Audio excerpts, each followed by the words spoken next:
नमस्कार दोस्तों, स्वागत है आपका एग्रीकल्चरल इन्फॉर्मेशन पर। मिट्टी या धरती को हर सभ्यता में माँ का दर्जा दिया गया है, क्योंकि मिट्टी पृथ्वी पर जीवन के आधार स्तंभों में से एक होता है। इसलिए खेती में मिट्टी को सर्वोच्च महत्व दिया जाता है और आज की वीडियो में हम मिट्टी का विज्ञान जानेंगे। दोस्तों, मिट्टी विभिन्न प्रकार की होती है, लेकिन हर प्रकार की मिट्टी की गुणवत्ता नापने के लिए मुख्य 7 मानक होते हैं। पहला, मिट्टी की पोषक तत्वों को पकड़ कर रखने की क्षमता। दूसरा, पीएच यानी पौधों को पोषक तत्वों को उपलब्ध कराने की क्षमता। मिट्टी में पानी को रोकने की क्षमता, मिट्टी में हवा के संचार की मात्रा, मिट्टी में उपलब्ध कार्बनिक तत्व, मिट्टी में उपलब्ध जीवाणु और मिट्टी में उपलब्ध खनिज। इन 7 बातों से यह निर्धारित होता है कि आपकी मिट्टी कितनी उपजाऊ है। लेकिन आसान भाषा में अगर समझे तो सिर्फ कार्बनिक तत्व बढ़ाकर धीरे धीरे हर प्रकार की मिट्टी को उपजाऊ बनाया जा सकता है। और कई देश अपने यहाँ के रेगिस्तानों को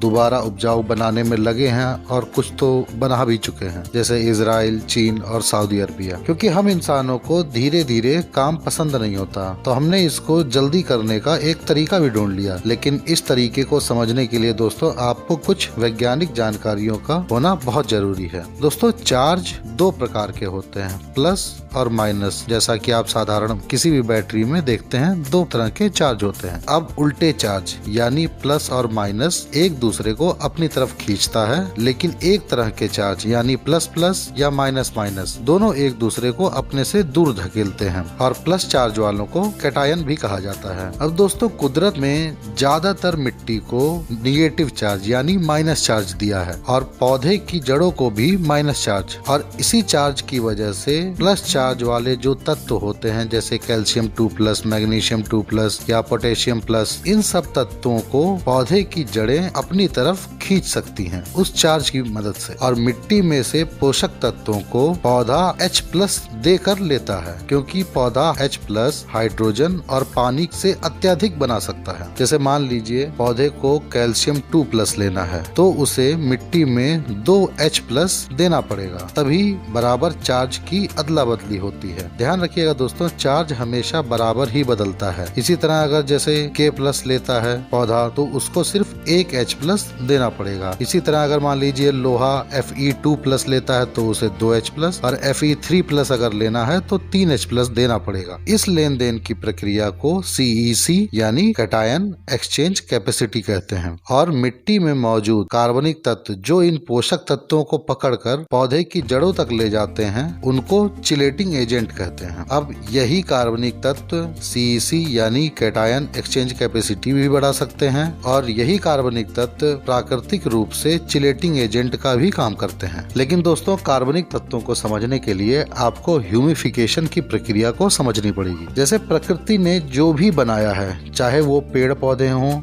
हम हो या कोई अन्य जीवित प्राणी हो या फिर बेजान पत्थर हो, सभी को जीवाणु, मिट्टी की गर्मी और मिट्टी का दबाव तब तक तोड़ते रहते हैं जब तक कि वो ह्यूमस यानी ह्यूमिक पदार्थ न बन जाए। और ये बनने में लाखों साल भी लग जाते हैं। लेकिन एक बार ये ह्यूमिक पदार्थ तक टूट गए, उसके बाद ये आगे नहीं टूटते। अब दोस्तों, ह्यूमिक पदार्थ में मुख्यतः 3 चीजें होती हैं। पहला ह्यूमिक एसिड, दूसरा फल्विक एसिड और तीसरा ह्यूमिन। अब ह्यूमिक एसिड और फल्विक एसिड तो कई प्रकार से फायदेमंद होता है पौधों के लिए, लेकिन ह्यूमिन क्योंकि काफी बड़ा और भारी होता है, इसलिए जब तक ह्यूमिक एसिड और फल्विक एसिड ह्यूमिन के साथ है, तब तक ह्यूमिक एसिड और फल्विक एसिड भी अपना काम अच्छे तरीके से नहीं कर पाते हैं। और इसीलिए ह्यूमिक एसिड का प्राकृतिक रूप, जिसको कई वीडियो बनाने वाले लोग कोयले का चूरा भी कहते हैं, वो 50 रुपए किलो होता है। लेकिन शुद्ध ह्यूमिक एसिड जो होता है वो 1500 रुपए लीटर तक भी हो सकता है। अब दोस्तों, इसको शुद्ध करने के लिए पोटेशियम हाइड्रोक्साइड में पहले इसका घोल बनाया जाता है, फिर उसमें HCl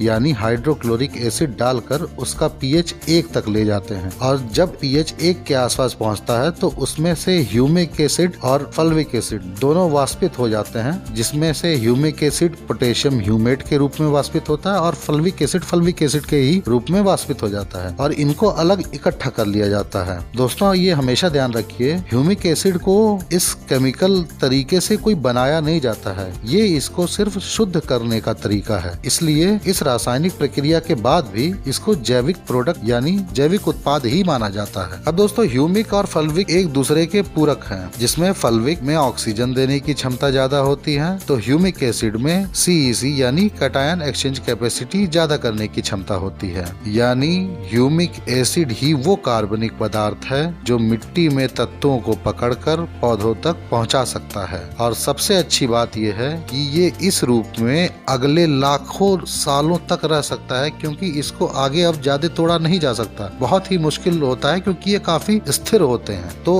अब एक एक करके दोस्तों जानते हैं ह्यूमिक एसिड के फायदे। सबसे जरूरी काम जो ह्यूमिक एसिड करता है वो होता है कैटायन एक्सचेंज कैपेसिटी को बढ़ाने का। इसका मतलब जितने ज्यादा ह्यूमिक एसिड के कण होंगे उतने ही ज्यादा चिलेटिंग एजेंट होंगे और उतने ही ज्यादा पोषक तत्वों को पहुंचाने की क्षमता मिट्टी की बढ़ेगी। इसका मतलब ह्यूमिक एसिड ज्यादा होने पर आपका पौधा पोषक तत्वों को बहुत ही आराम से पाएगा। इसी तरह दोस्तों ह्यूमिक एसिड मिट्टी के pH को भी सुधारता है। ये pH को घटा भी सकता है और बढ़ा भी सकता है, क्योंकि ह्यूमिक एसिड के अंदर H+ की संख्या अपने हिसाब से वो बदल सकता है और मिट्टी में H+ की संख्या ही pH को घटाती या बढ़ाती है। अब दोस्तों ह्यूमिक एसिड मिट्टी में पानी को रोकने की क्षमता को भी बढ़ाता है, क्योंकि ये लेयर के बीच में एक चार्ज पार्टिकल की तरह काम करता है। जो मिट्टी में पानी के कण आते हैं वे इसके कारण रुक जाते हैं। और ह्यूमिक एसिड मिट्टी को भुरभुरा भी बनाता है, दो परतों के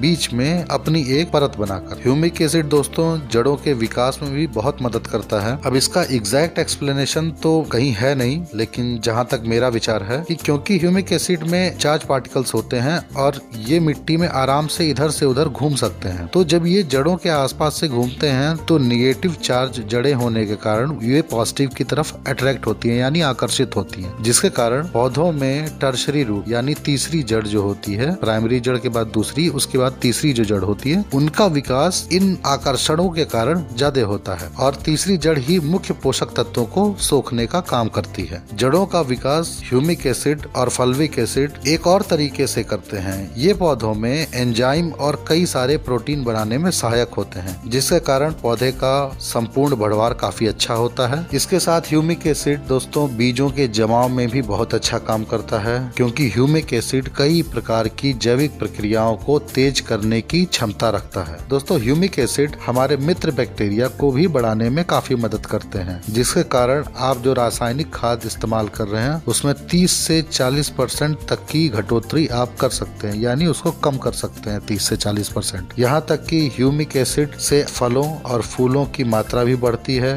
और कई रिसर्च में ये पाया गया है कि ये पैदावार को 70 से 80% तक बढ़ाने की क्षमता रखता है। दोस्तों ह्यूमिक एसिड एमोनियम के जहर को भी काटने की क्षमता रखता है और बारिश में मिट्टी के कटाव और पोषक तत्वों को बह जाने में भी ये नियंत्रित करता है और एक प्राकृतिक चिलेटिंग एजेंट के तौर पर तो काम करता ही करता है। अब दोस्तों ह्यूमिक एसिड के छोटे भाई फल्विक एसिड के पास भी ह्यूमिक एसिड की तरह काफी सारे गुण होते हैं, लेकिन फल्विक एसिड क्योंकि छोटा होता है इसलिए पौधे इसे आसानी से सोख लेते हैं। हालांकि ह्यूमिक और फल्विक हमेशा एक साथ ही अच्छा काम करते हैं, लेकिन अगर आप स्प्रे के लिए ह्यूमिक एसिड लेना चाहते हैं तो अगर आप उसमें फल्विक एसिड की ज्यादा परसेंटेज वाली घोल लेंगे, यानी ऐसा कोई घोल लेंगे जिसमें ह्यूमिक एसिड के साथ फल्विक एसिड की मात्रा थोड़ी ज्यादा हो, तो वह लिक्विड स्प्रे पर ज्यादा अच्छा काम करता है। कुल मिलाकर कई वैज्ञानिक भी ह्यूमिक एसिड को मिट्टी के लिए अमृत मानते हैं और मुख्य तौर पर इसका इस्तेमाल करने की सलाह देते हैं। दोस्तों ह्यूमिक एसिड के फायदे तो अनगिनत हैं,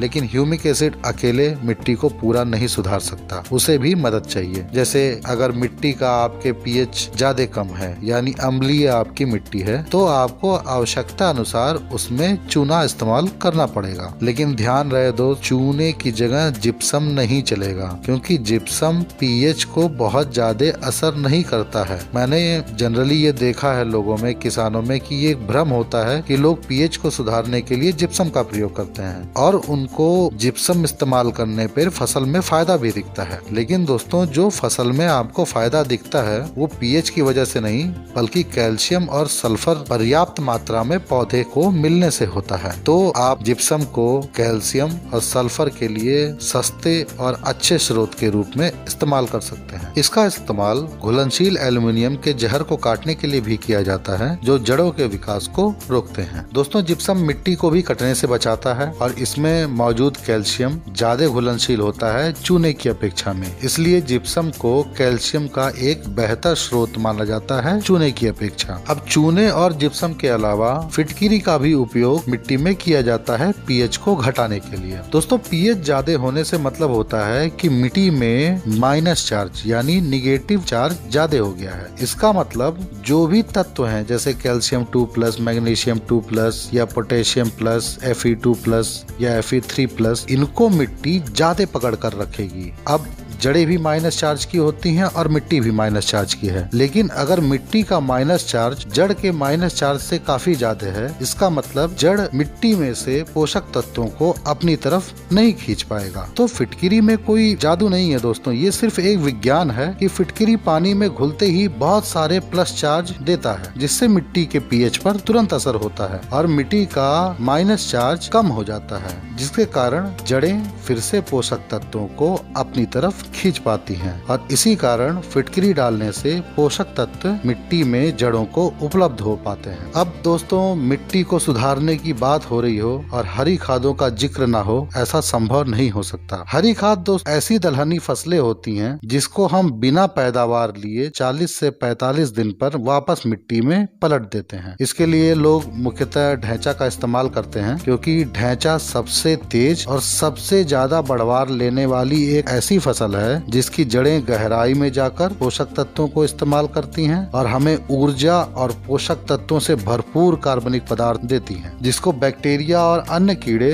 तोड़कर उसमें छुपे पोषक तत्वों को पौधों को उपलब्ध कराते हैं। देसी भाषा में समझें तो 1 एकड़ ढैंचे से लगभग 2.5 बोरा यूरिया, 2 बोरा MOP और 15 किलो DAP के बराबर सिर्फ मुख्य पोषक तत्व मिल जाता है। इसके अलावा लगभग 100 कुंटल कार्बनिक पदार्थ मिट्टी को ढैंचा एक बार में देता है प्रति एकड़। इसलिए ढैंचा हर प्रकार की मिट्टी को सही करने में मदद करता है और आराम से मिट्टी में मिल भी जाता है अगर आपने बुआई से 40 से 50 दिन के अंदर इसकी जुताई करा दी। इसके अलावा मिट्टी में सूक्ष्म जीवाणुओं की संख्या बढ़ाने से भी आप मिट्टी की गुणवत्ता को कई गुना तक बढ़ा सकते हैं। इसके लिए जैविक घोल जैसे जीवामृत, घन जीवामृत इत्यादि जो भी आते हैं, या फिर लैब में तैयार किए गए कल्चर जैसे राइजोबियम, कंसोर्टिया, एजोटोबैक्टर इत्यादि जो भी आते हैं, इनका इस्तेमाल करके भी आप मिट्टी की गुणवत्ता को काफी अच्छा कर सकते हैं। दोस्तों, जीवाणुओं की कार्यशैली और क्रियाएं अद्भुत होती हैं और ऐसी ही जानकारियों के लिए सब्सक्राइब कर लीजिए। कोई सवाल हो दोस्तों, वीडियो कैसी लगी, ये सभी चीजें कमेंट्स में जरूर बताइएगा। अच्छा लग रहा हो तो वीडियो लाइक कीजिएगा और दूसरों को बताने लायक लग रहा हो तो शेयर कीजिएगा। मिलते हैं दोस्तों एक नए वीडियो में एक नई जानकारी के साथ। धन्यवाद।